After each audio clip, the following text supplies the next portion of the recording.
এগুলো হচ্ছে সরল কোণ। সরল কোণ কি আমাদের যে সরল রেখা, এই সরল রেখার উপরে এই জায়গায় যদি আমরা একটা বিন্দু বিবেচনা করি, এর উপরে কত ডিগ্রি কোণ আছে?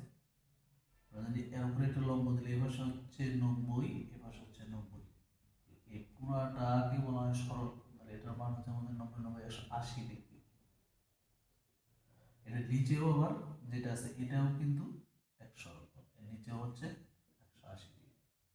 তাহলে কোনো সরলরেখার উপরে এই জায়গায় একটা হতে পারে, এই জায়গায় হতে পারে, কোনো সরলরেখার উপরে যে কোণ উৎপন্ন করা হয় তাকে এক সরল কোণ বলে। সরল কোণের মান 180 ডিগ্রি। সন্নিহিত কোণ, সন্নিহিত কোণ হচ্ছে এই যে এই একটা কোণ, এর সাথে আরেকটা কোণ, এটা কোণ দুটো কোণ।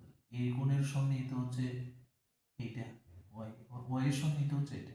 অর্থাৎ পাশাপাশি দুটি কোণ যদি থাকে, পাশাপাশি দুটি কোণ যদি থাকে, তাহলে একটাকে আরেকটা সন্নিহিত কোণ বলা হয়। এই এক্স এর সন্নিহিত, এক্স এর সন্নিহিত কোণ ওয়াই, ওয়াই এর সন্নিহিত কোণ এক্স।